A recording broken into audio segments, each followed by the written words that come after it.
Okay, perfect. There we are live. Okay, all right. So for the first minute over here, I just wanted to quickly introduce myself to the audience and people who are going to watch later. My name is Visal Thach. I work as an account manager at Assurance IT. We are an MSSP based out of Montreal and Toronto. As far as my background in IT, am not part of the technical side. I've done a lot of work, 6+ years in sales, account management, and just picking up a couple of things here and there with the professionals that I've been working with. During the last 6 years, a good chunk of my audience base has been supporting CIOs, CISOs, and IT leaders, much like my guest today, Ricardo Bastos. Ricardo, I'm okay to say that he is a certified cybersecurity expert with 15 years of experience. Much of his background has come from the beautiful country of Brazil. Through his career experience, he's done some great implementations regarding disaster recovery. He actually holds two certifications. One is the CISM, and the next one is the CISSP, which is also considered to be one of the hardest exams a person can take for this career. Going off of what I said, that disaster recovery plan that Ricardo created and implemented for the organization, I would love for you to speak about that. Let me know, the types of tools and the thought process you had to create that roadmap, and where that organization is standing today. Sure. First of all, thank you so much for having me here. It's a pleasure to speaking with you and the audience. It was a project back in Brazil. It was a wind power plant. And basically, it's a very regulated market. So they need to communicate with the government like every single minute, saying that how much energy they are generating and any issues, etc. So having backups and having that data was very important. So what I did was to create a topology of backup that from the power plant that was about 100 kilometers away from the headquarters, it would send their backups through their dedicated links and vice versa. Mm-hmm. And that information would be sent, only the incremental piece, only the things that have changed.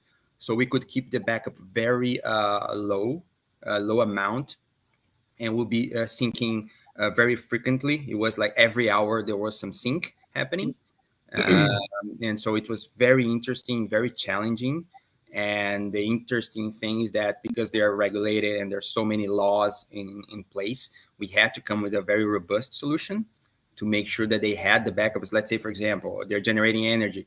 If there's a fire in the power plant, we need to have the data at some other place and within distance. So in case it's a big disaster. Absolutely. And we were able to achieve that. And they are a subsidiary of a company in Spain, and their headquarters analyzed our solution and they were very happy with it. So excellent. I would say that's one of my biggest achievements, I would say. Yeah, that's definitely something to be proud of. So before we get to, that roadmap that you helped create and implemented, let's just go back to the original topic of today's discussion, which was how to get into the cybersecurity industry. The reason why I thought this would be a very meaningful topic for the both of us to talk about is, someone like myself, I don't have much of a technical background. I think the last time I did anything involving a computer with a lot of passion was back in high school when I built websites in my computer class because I just didn't want to pay attention to the professor. Little did I know that took a little bit of coding, right? And then I'm looking at all the education and a lot of news articles today saying how there is a talent shortage, how we're trying to promote, any type of, computer science program to be more accessible and to be more, I guess, mainstream to students right now, which I think is a beautiful thing. I have my 8-year-old nephew who you can't rip an iPad from. And most of the times I think people would find that frustrating for young ones, but I can just see him 10 years later down the road with his first job as an analyst somewhere, just typing away and then going home and doing the same thing, right? Yeah.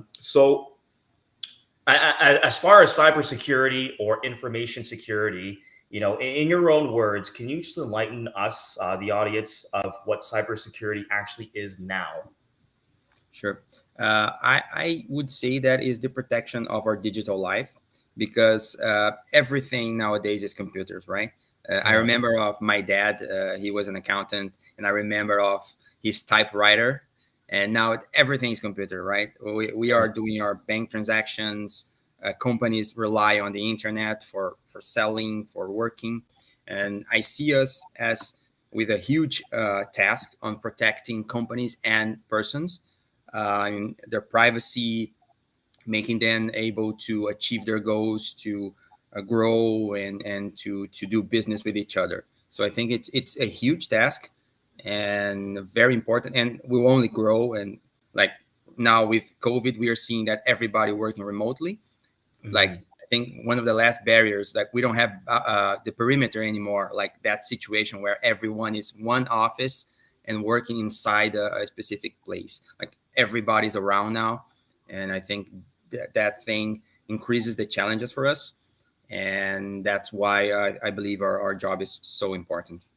Yeah, absolutely. And just to go off of what you said, there's uh, during the pandemic, a lot of company, they transformed digitally. Everyone went online. Everyone either it was their first time going digital and using marketing services, and just making sure that their end users or their customers were able to access their end product, and get it to their door. And lots of tech startup companies, lots of pop-up companies that happened in the last 2 years here, and that goes to show that talent shortage that we have. Those companies also need either a cybersecurity professional or IT manager, and they can mistakenly, I think most people kind of assume that IT manager should have those set of skills, which some do and some don't. I've spoke with IT managers where I'm having these conversations about certain cybersecurity safeguards in place, and they're just kind of like, huh? And I'm just like, oh, okay, let me not go there. But as far as the roles, for a cybersecurity professional, I know that there are many, or at least a handful. There's cybersecurity managers, there's security analysts. Can you highlight maybe like the top three or top five common cybersecurity roles out there that someone could pursue? Sure.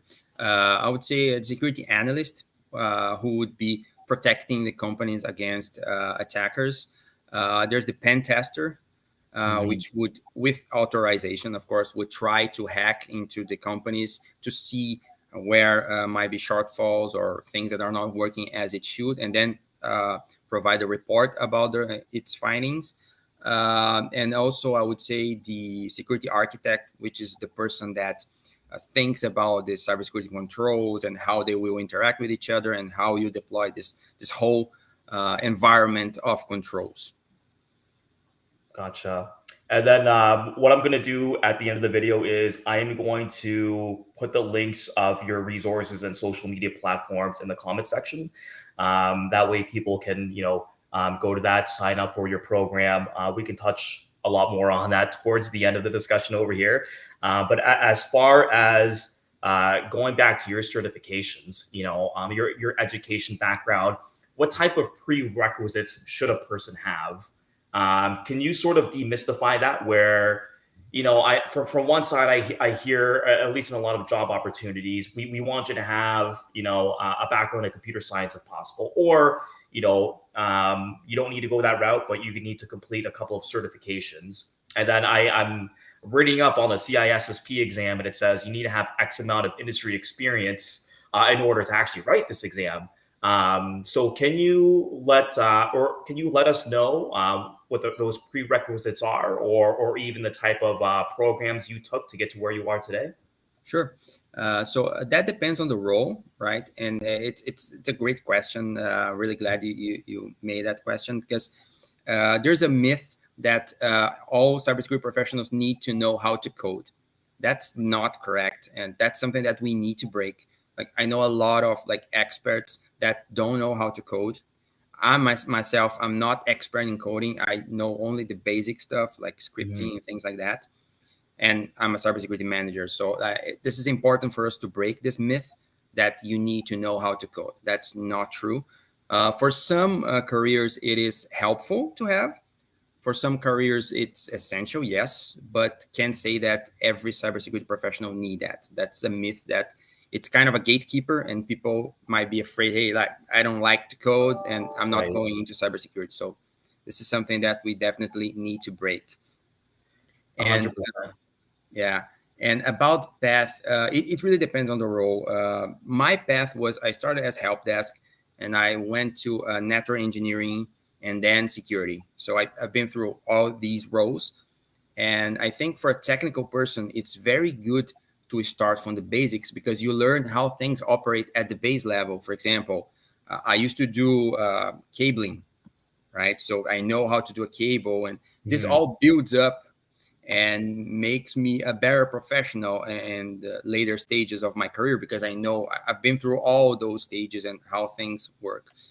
So that's something that I think it's important. You need to have that baseline knowledge.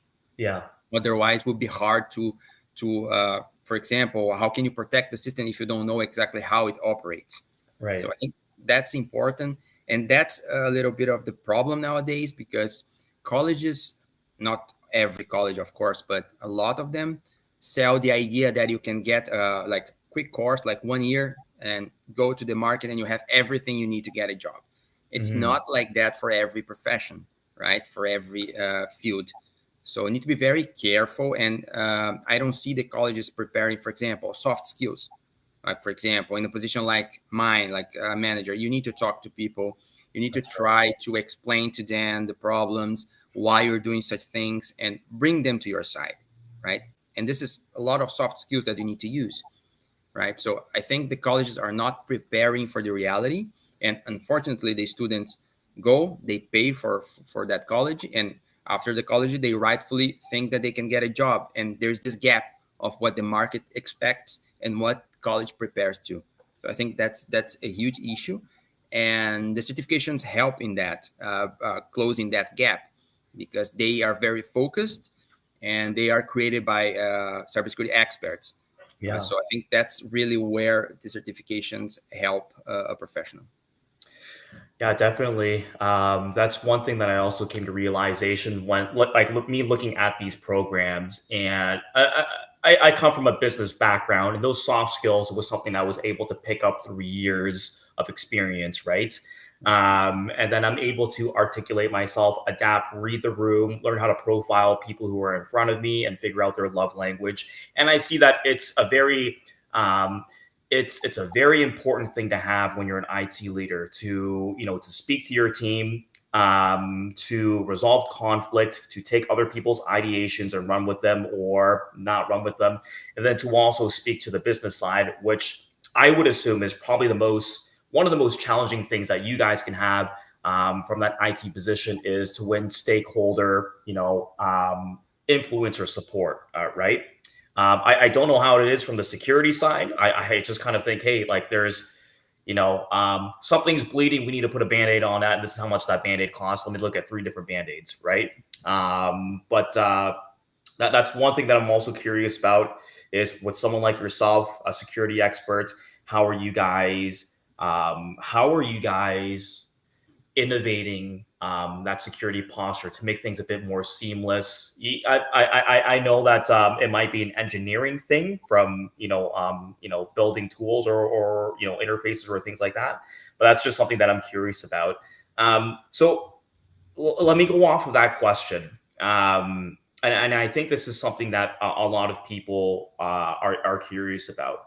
In your position, you know, what are some hard problems that you need to solve that you've solved before or that took you a long time or something that happens maybe once a month or a couple times a year? What type of hard problems are you going to be faced with as a cybersecurity professional? Sure. I think I would say the hardest thing is to change culture, right? Because people are used to do things in a way, and security at some point will create some conflict in terms that, for example, nobody likes to run an antivirus in their computers because it always slows the computer a bit. but it's completely necessary because you need to scan the files and etc. So there's always a trade-off, and it's hard to not have it, right? And explaining that to people and making them understand that, okay, maybe you're doing things in a way for several years, but we need to change that. For example, we need to have an asset inventory, so we need to know what we have before you're doing such things. Bring a security into the conversation to see if there's a more secure way of doing it. I would say that changing culture is always the biggest challenge that we face. And then, as far as like the changing culture, can you elaborate on that a bit more? Sure. Like, Sure. For example, let's say that we have a process that anybody can create a machine and put it in the network. This yeah, process, from the productive standpoint, might be good because you have the flexibility to just put a machine in the network. But gotcha. if you don't have a good process that you make sure that, for example, antivirus is installed, you're following the standard for deployment, Mhm. all the tools are there, you're using operating system that is supported. So it adds up and it makes it a little bit slower, the process, but it's Yep. absolutely crucial because later it will minimize the possibility of you being hacked, for example. Right. Right. That's the kind of thing that we face. And then, because just even in the beginning of the year, there's been an increase in cyber attacks, phishing attacks, ransomware, and I'm seeing this across every industry sector. And then through a lot of research, I'm finding out for myself as a person in my position with not too much experience, that these are all these attacks. The majority of them, they're targeted, right? So I would imagine that sitting in the seat of a CISO or a security manager, there's a lot of pressure from the organization to make sure that things don't fail, or that the business doesn't point the finger to you. You know what I mean.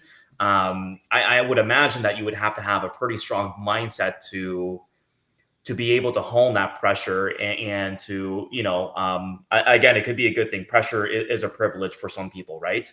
But as far as yourself, Ricardo, what does that pressure look like on a scale of 1 to 10?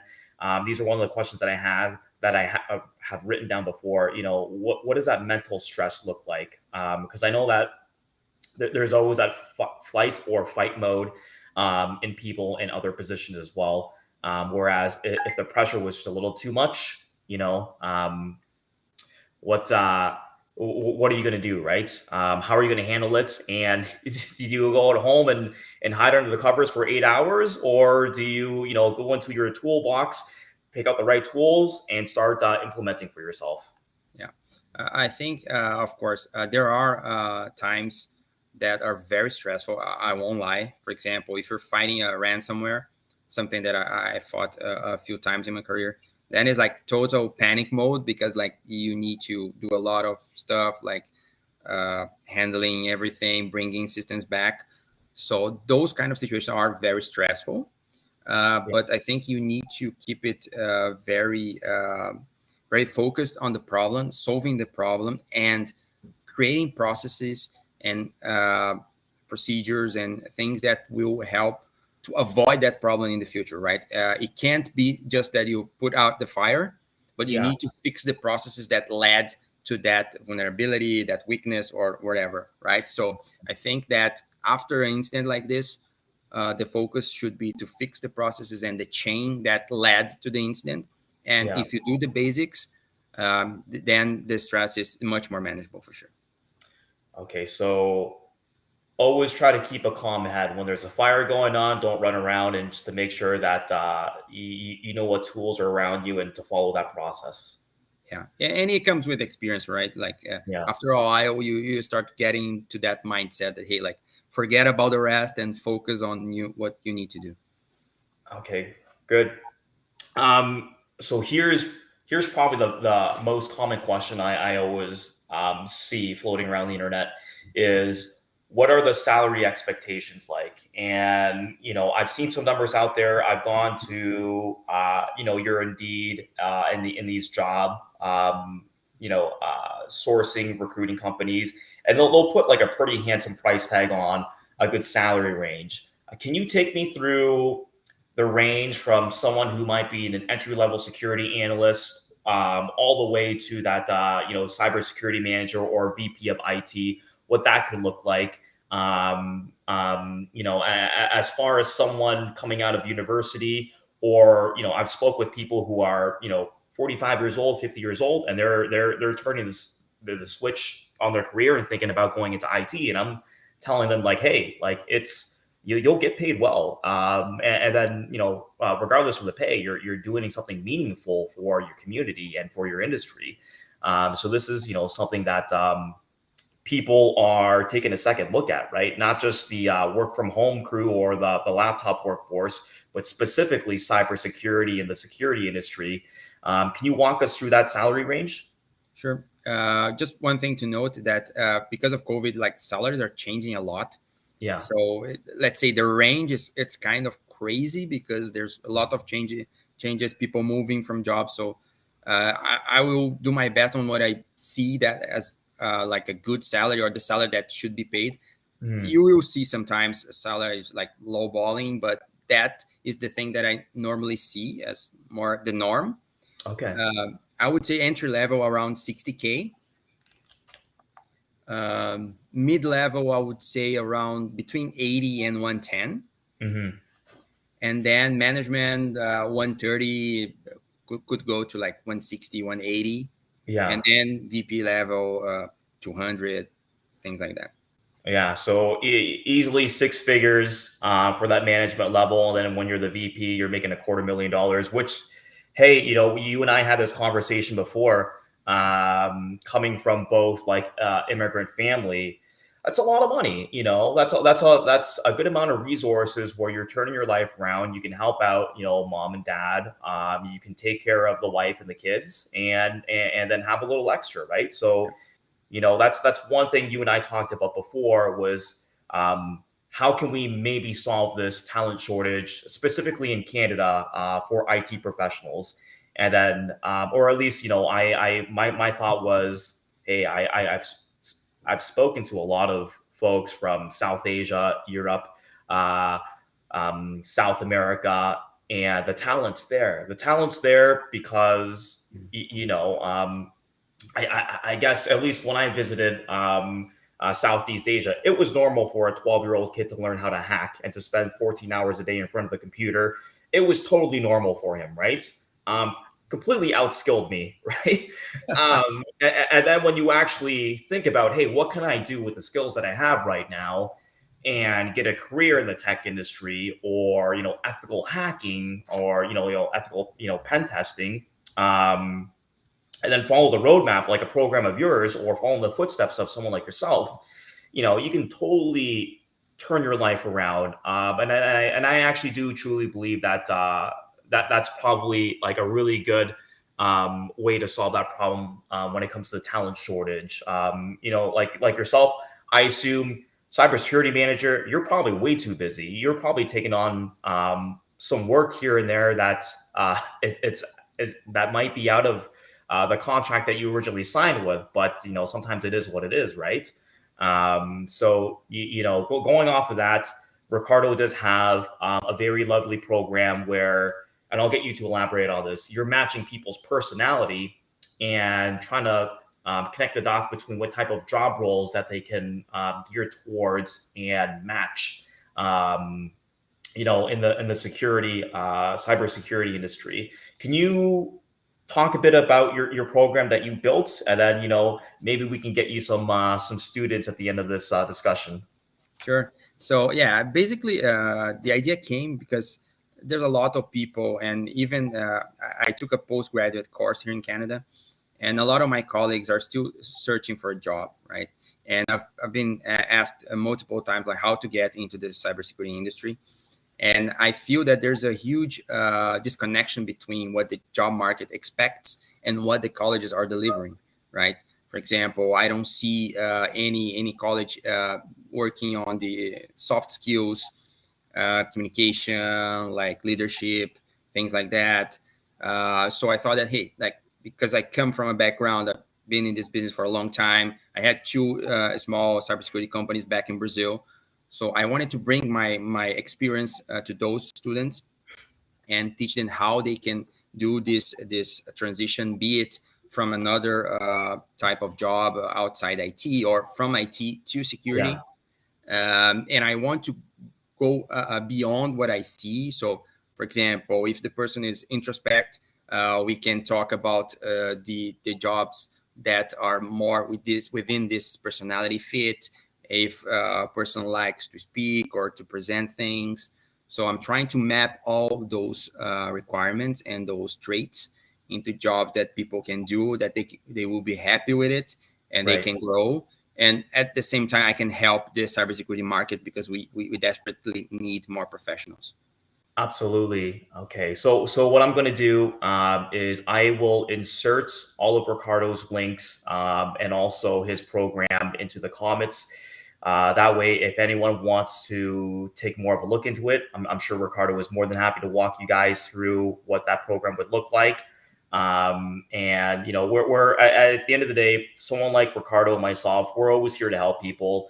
I feel super grateful in the position that I'm in, and I want to continue my journey in this career path. And potentially maybe one day I'll be sitting in a role similar to Ricardo's, right? But there is that meaningful side. There's that one quote: "Leaders create leaders," and if you're in a really good position, you got to be able to give back, right? So I love that you're doing that.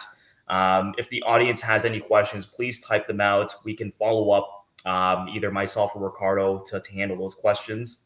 Um, so we're going towards the end of our stream over here, which is great, and I'm really looking forward to have you on again if your schedule's free.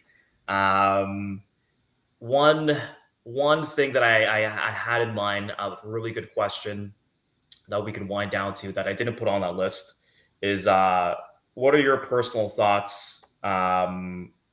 Brazil in the World Cup, Qatar 2022. How do you guys think you're going to do? Are you going to be Uh, rooting for Canada, Brazil, or both? Which is okay. no, Brazil has my heart on that. I think we're coming good. This year's team is pretty good. Yeah. So probably we will probably see Brazil in the finals, according to Ricardo. I believe so. Okay, perfect.